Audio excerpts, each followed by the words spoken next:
Hello everyone, welcome back again to this YouTube channel. My name is Osareme. If today is your first time ever seeing my channel, thank you so much for being here. Today's video is all about the making of this jacket. One of my last videos, I shared with you guys how to go about the making of this cargo pants. Just in case you're yet to see it, I'm going to link it down in the description box. So today's video is all about the jacket. Let's go ahead and get started. For this tutorial, you will need about 1 yard or 1.5 yard of fabric depending on how big you are. Now, this particular design I'm trying to recreate was actually made with ashoke, but since I had a fabric that looked like ashoke and I had already made the trouser, I just decided to use this to make the jacket, and it actually came out nice. So you need just about 1 yard if you're using Ankara. When you check out this jacket, you notice that the back is shorter and the front is longer. So I'm going to be drafting out the back pattern first, and then I'll use the back pattern to cut out the front. I have my pattern paper here. It is currently folded into two, and I'm going ahead to draw out a starting line which is going to serve as my shoulder. Now this is for us to draft the back, that is going to be the shorter part. Now, placing my tape at this shoulder here, I'm going to measure to how long I want the back to be, the back part. So I want it to be 17 inches by the time I'm done, but I'm marking 15 inches right now, so that by the time I add a 2 inches band, I will get 17 inches complete. Okay, so that's what I need here. Now on this shoulder here, I'm going to go ahead and mark half of my shoulder. So go ahead and mark half of your shoulder measurement here. Okay, and then go in by about 3 inches for your neck width, and then come down by 1.25 inches for your neck depth. Now we're drafting out the back pattern, so this is like a high neckline for the back. So now once you're done drafting out the back neckline like this, you're going to come down from the shoulder here by 1 inch for your shoulder slope, and you're going to connect it to the top of your neckline like this. Now from here, you're going to come down to this waist, and what you would do on the waistline is divide your round waist measurement by 6. Divide it by 6. What I got was 4.6, but I decided to approximate it to 5, so I marked 5 here from the center front. So from this 5 inches point here now that I have on the waist, I'm going to connect the shoulder like this. Okay, so this is what I have. This is basically it for the cutting out of the back pattern. This is how to draft the back pattern. I'm going to go ahead now and cut this out. So now this is what it looks like when you open it up. We're going to use this to cut out the front part. So for the front part, I have already folded my fabric into two as well. And what I'm going to do is from the center here, because the front is going to be having a zipper, I'm going in by 1 inch for my zipper allowance, and I'm going to go ahead and draw a straight line to connect this 1 inch at the center front. So now after connecting it, I'm going to bring in my back pattern paper, and I'm going to place this center back fold exactly on this zipper allowance line that I have here. Just make sure you are doing it exactly the same way I've done. So once you've done this, just go ahead and pin this in place. Notice how the front pattern paper is longer than what we used for the back. This is because the front is longer. Okay, so you want to make sure that the pattern paper you're using for the front is longer than what you used for the back. So once this is done, you're basically going to go ahead and trace the side of the back pattern into the front pattern paper, just like I'm doing here, as you can see. And then I'm going to go ahead and from the end of the back, I'm just going to go ahead and take this all the way down into the front pattern paper like this. It's very simple. Okay, just extend it down, and then you're going to go ahead and determine the length of your front jacket. For me, what I have here is 24, so I'm going to use this 24 exactly.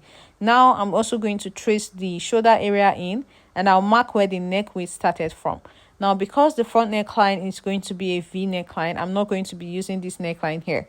So from the shoulder here, I will draw the neckline that I want to have, which is V. Okay, so I'm going to go ahead now, and from the top of my pattern paper here, come down by about 10 inches.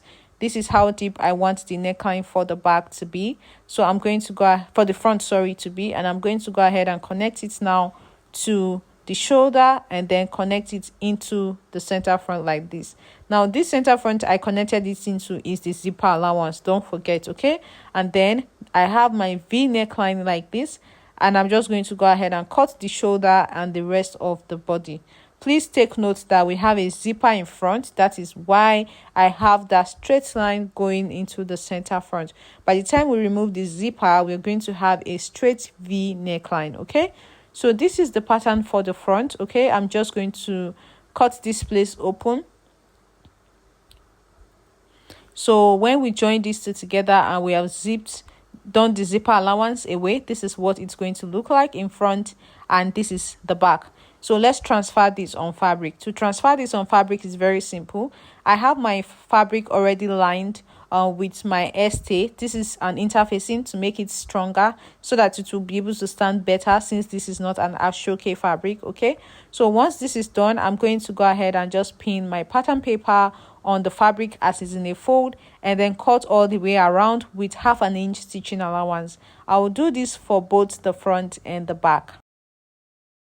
So after cutting out the pieces, I went ahead to cut out lining pieces exactly like the actual fabrics, as you can see, and I ironed interfacing to the lining as well. I'm using a cotton lining here. Okay, so you will cut out the lining for both the front and the back pieces. Now that we're done, I'm just going to go ahead and start stitching this together. I'm going to start with the back pieces. So I'm going to place it together, right sides facing each other with the lining. You can see I had to join these to make sure that it gives the direction that I wanted. So that's not even a problem at all. So I'm going to start by joining the neckline. I will not join the shoulder area. Okay, it will just be the neckline and the side.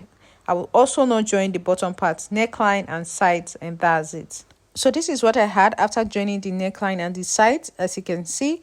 Now I'm just going ahead to make notches all the way around the neckline, and I'm going to turn this over to the right side and iron it out. So after ironing it out, also go ahead and cut out a band that is 2 inches wide. This is 2 inches wide, is currently in a fold. So once you're through with that, go ahead and measure what you have from here at this bottom. What I have here is 10 inches. So for me to get the length I'm going to be using for this band, because it's going to be extended on both sides, what I'm going to do is I'm going to divide my round waist measurement by 2. So my round waist is 28, divided by 2 is 14. Now 14 minus what I measured here, which was 10, is going to give me 4. So what this means is that I'm going to extend my band by 4 inches extra on both sides when I fix it to the upper part. If you don't understand right now, you're going to understand better. 4 inches is what I got, right? So on this side, the band will be longer by 4 inches, and it will also be longer by 4 inches on this side. That is what it means. Okay, so now I'm going to make a notch at the center of this band. I'll also make the same notch at the center of the waist area here on the upper bodice. Okay, so I will make a stitch to connect these two together from these notches here, so that I'll be able to get the exact center. So I'll open up this band, as you can see, and I'll place this on it, right sides facing each other. Just watch what I'm doing. It's very simple. Okay, so I'm just going to go ahead and pin this down. This area I'm pinning down will be the first place I stitch on the sewing machine. So I'll stitch this area down first, and after doing that, I'm going to now use the band to now cover it in place like this. So this extension that I'm saying, you can see how the band is going outside of the bodice on both sides. Okay, this is what I'm talking about. So first stitch the inside, and then go ahead and make a top stitch to secure it in place. So this is what it looks like after I was done stitching it down. I just make a top stitch to secure it in place, and you can see what it's looking like. So this is the center back.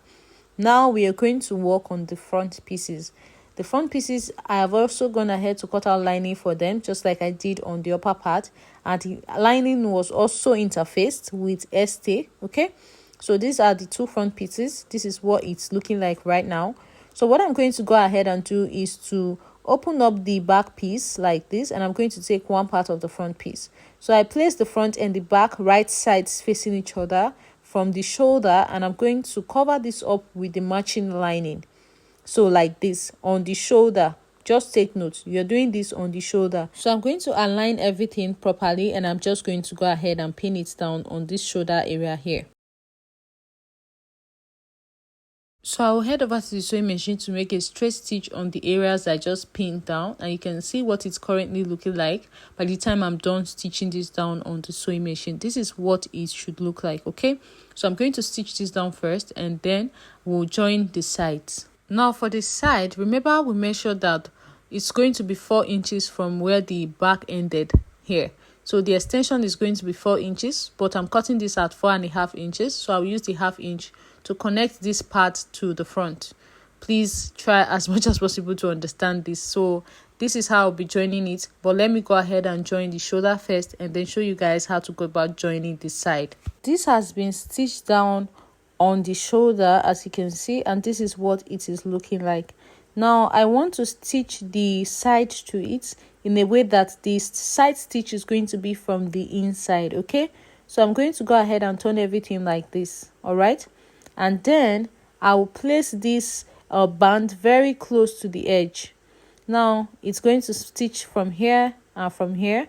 I'm just marking where the band will be and I'm taking it in. So take it in like this. Make sure that the edges of the band is very close to the edge of the side of your front piece. Now this is a bit tricky, and you guys, I don't know, for those that are total beginners, you might find this a bit tricky because it actually is. Okay, I'm just trying to do this in a way that you can sew it from the inside. Since we are not making use of our shoke, that's why we are doing all of this. If we're using our shoke directly, we might just make top stitch and that will basically be it. But anyways, I've gone ahead to pin this side all the way down, as you can see. So what I will do now is to fold and put the rest of the cloth inside these bodies, so that I'll be able to pin down the neckline area and the center front and the bottom part. So I'm going to be sewing all the way around, and then I'll leave a little space where I will turn all of this over to the right side. I really hope you guys understand this, because this right now that I'm doing might actually confuse a lot of you. So I'm going to leave that upper side open and I'll start stitching from here again. So basically the aim is to stitch all the way around, but I'm going to leave a little space for me to be able to turn this over to the right side. Else, if I sit it up, I will not be able to turn it. All right, so I'll leave here for the turning. So I'll make sure to stitch all the way around and then come and show you guys. It has been stitched all the way around and I'm just trimming off some excess allowances, as you can see. Now what I will do is I'm going to turn it over through this opening like I mentioned earlier. So I'm just going to go ahead and turn everything over and you guys will see how it turns out. Now we've successfully joined one side of the front bodies to the back from the shoulder area. It's really very simple, but it's quite tricky, especially for total beginners. So now it's turned over and you see that this opening here, all you have to do is to just take it in and make a top stitch to secure that area in place.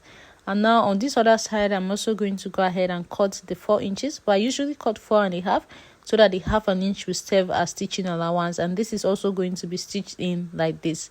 So now I want to first go ahead and make a top stitch to secure this open area. So guys, this is what it looks like after I was done. Now I'm going to do the exact same thing I did for this side for the other side as well. So what I'm going to do is to place the shoulder areas of the front and the back pieces together, just like we did on the other side. I'm going to stitch down the shoulders first, and then I will sandwich the rest of the bodies into it and stitch down the band into the front, just like I did for the other side.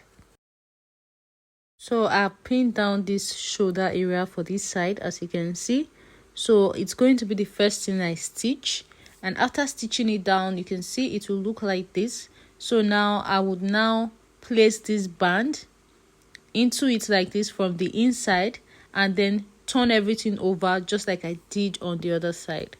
This is what it looked like after I was done stitching it from the inside. I also left a space here so that I can turn the rest of the bodies.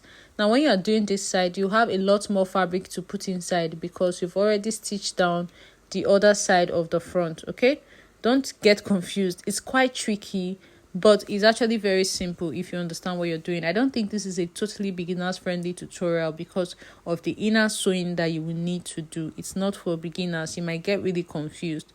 But anyways, I'm done turning this out. I'm just going to bring the neckline out as well, as you can see.